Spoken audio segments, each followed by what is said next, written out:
Greetings, my name is Shirzad Sharif, and in continuation of the previous video, which was in relations to understanding beauty and art and the highest ideals of mankind, as we discussed, I thought I would continue these discussions and bring to light a little bit more understanding regarding authentic music, regarding Middle Eastern music, and music as a whole. I think deserves this kind of attention, and it's good to bring to light some of the intricacies of Middle Eastern music and discuss and have discussions regarding that.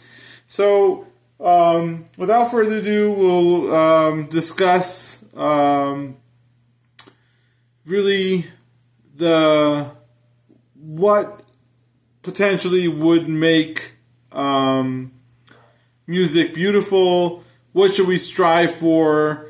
What kind of music would be considered beautiful versus other kinds of music, which what would differentiate that, right? So these are all valid questions which we should ask and contemplate and think about. And what I'll be discussing will be around those topics. So really, at least from a Persian classical music perspective, one of the important qualities that would distinguish beautiful music would be the quality of that. So everything beautiful has a particular quality to it. It's one of the attributes and characteristics of something beautiful would be the type of qualities that it has. And that could range from, let's say, if we're looking at a gemstone, how refined is it? How well is it cut? If it's a diamond, for example, and what's the quality of the actual rock, for example? Is it 24 karat, or if it's gold, or is it 18 karat, and so forth, right? So we have certain measurables, basically, and these measurables help us to determine the quality of certain types of beautiful things. So music is kind of like that too. We have certain qualities that I think can be considered of importance for something beautiful. And that quality is very important in music, and we'll discuss that very extensively. So the quality of music, what do we mean by that? So what we are thinking about in relations to quality would be something that has had a lot of work put into it to have a better quality, right? That's inherently different, for example, from the actual characteristics of that. So, for example, you might have a mineral, but that mineral might not be worked on too well, and that would be of lesser quality than a more refined product which has had a lot of hard work put into it, right?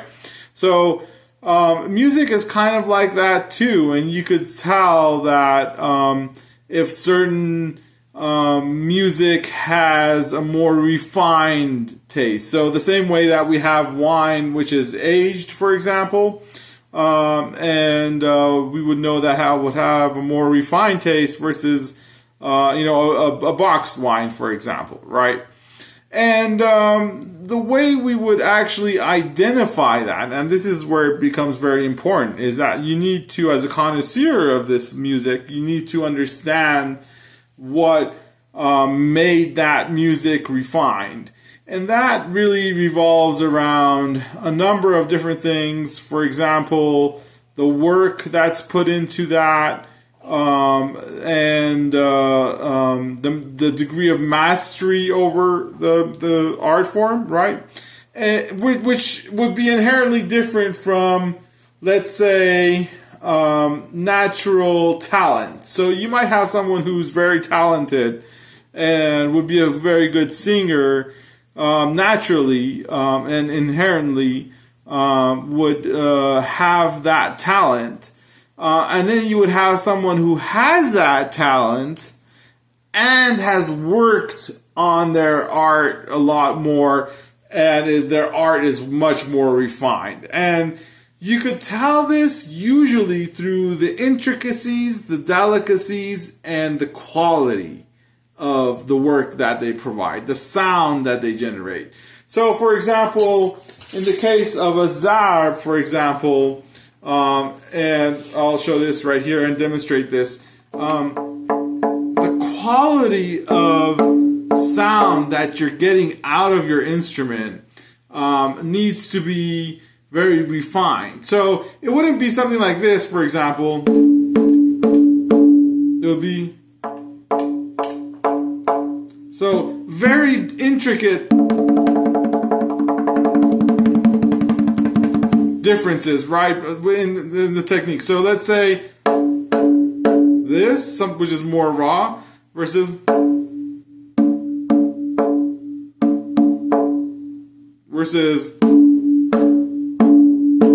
is less refined. So that kind of quality of sound that is generated is very important. That is what determines the degree of mastery over a craft. It could be dance, it could be music, and the likes. And in Persian culture, intricate designs, intricate patterns, very refined, detailed work is what is considered very valuable, of high quality, and is cherished the most. So this is very important to understand, that all the intricate designs that we see, all the hard work that's put into that, the degree of mastery that allows for the creation of that intricate type of quality of sound or art or anything really in particular in relation to Persian music would be of enormous value if it has that degree of quality to it. And that is what is referred to as also in the Western world, because, if you have a violin, for example, note, how refined is that note being played? That is what is known as sonorité. So it's very important, the concept of music, the quality of sound that you get, how refined is it, and that ranges from everything from, rock and roll all the way, to other types of music. And some musics might, the quality of that would be the value. We're not saying this is, more value. We're just saying the quality is different, right? It's more refined versus something that's more raw. And a lot of times the raw has beauty. So this is very important to understand that it's not necessarily that, it's very, detailed, but sometimes something could be very raw and also be very beautiful as well, such as paintings like Picasso and some of the other paintings that have a very more raw attribute to it and might not be as refined, but generally speaking is considered beautiful pieces of works of art. So it really depends, and that might be a more personal matter, but it has its own quality. So it's very, distinct, and the quality of the work of art is important.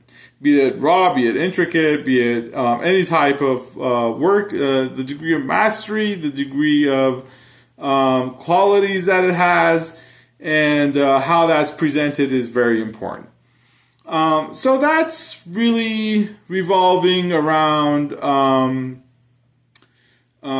quality. Now, other topics in the music and art scene also revolve around qualities such as sweetness in Persian classical music. So having very sweet sounds, sweet melodies that tickle you and make you all fuzzy inside. Those are qualities that are highly valued in Persian classical music. Having very sensuous melodies, very lush, very posh, very sweet sounding Persian melodies. Those are the melodies that are sought after. Those are desired. Those are worked upon tremendously by the artist in order to achieve that kind of sound and present that to the audience.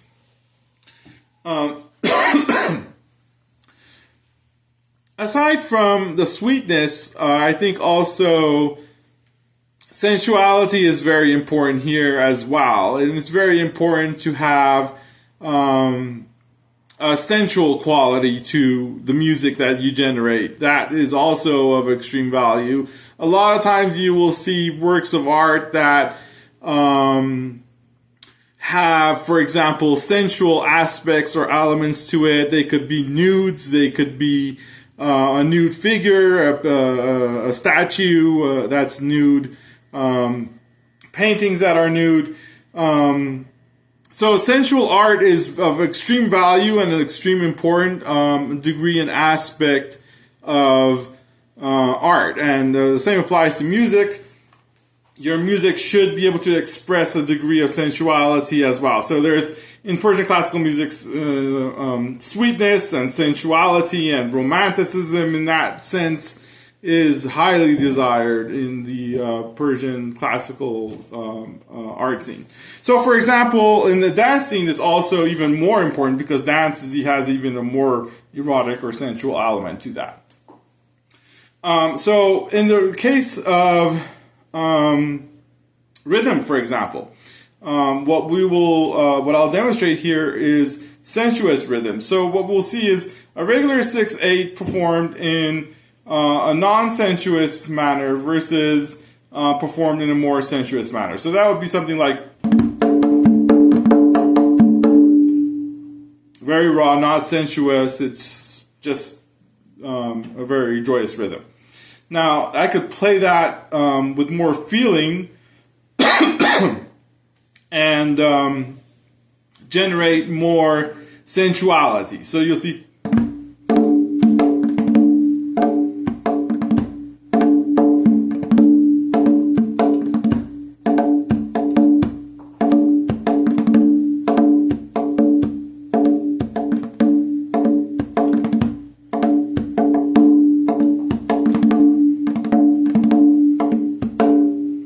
So that sensual element is extremely important, and you'll see that being a very flirtatious rhythm, very joyful, playful, almost sensual and erotic in many senses. And the dances that are performed with that are also designed like that as well. So you'll see that being able to produce this kind of sensual art is extremely important, and you need to have a degree of understanding about this, first of all. And after you have that a degree of understanding and appreciate the sensual aspect of life, would you be able to generate that? And it's a very deep philosophical debate of what really makes the rhythm sensual, and we haven't really got into that, but it's a major topic, and it needs a lot of study. It needs a high degree of work and a mastery in order to generate that kind of sensuality via sound. And that's a major important topic. It requires a lot of mastery. A lot of people don't even know about this, for example.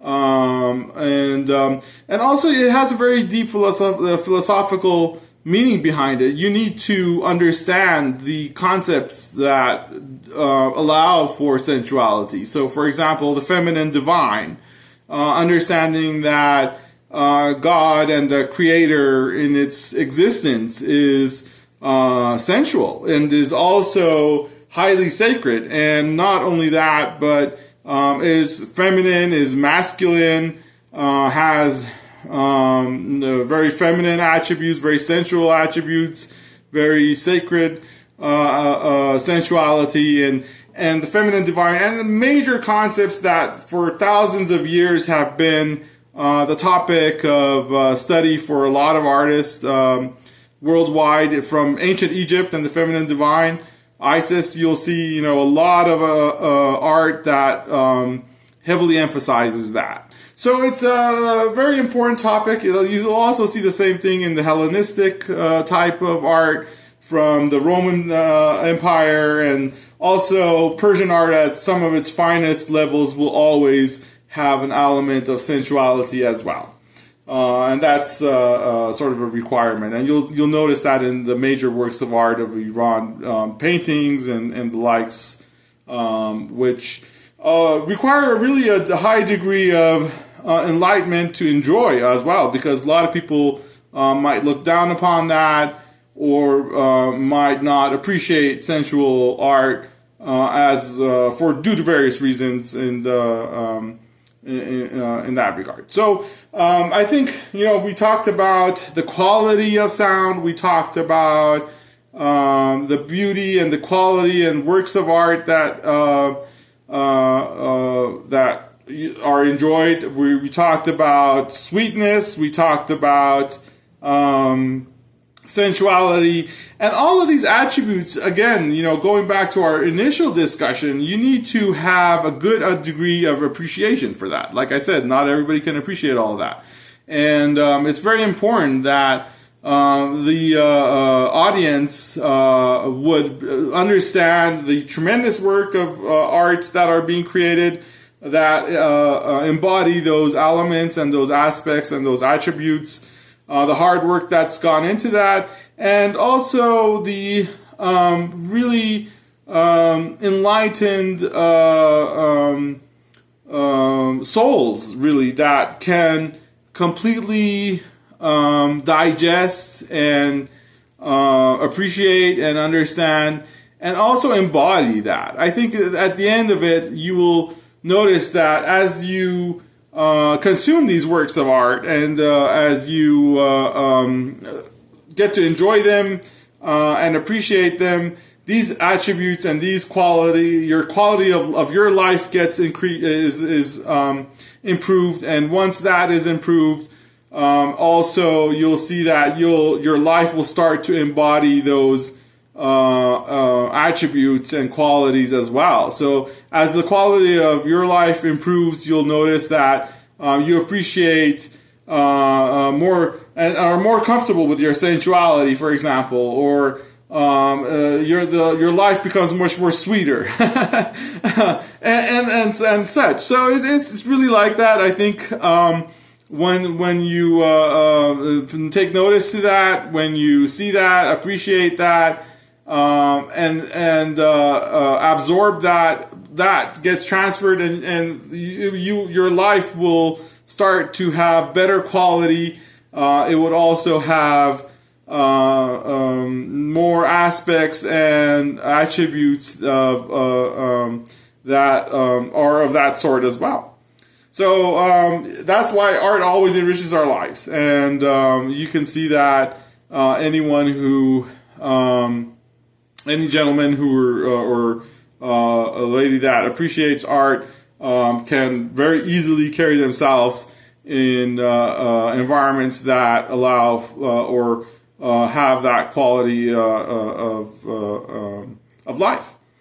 So, I hope you enjoyed these topics. Very deep philosophical topics, very important for art, humanities as a whole. Quality and characteristics that we should all embody, have sweet lives, have sensual lives, have loving lives, and enjoy the quality of our lives. and the beauty that it embodies. Thank you very much. Appreciate that. Have a great day.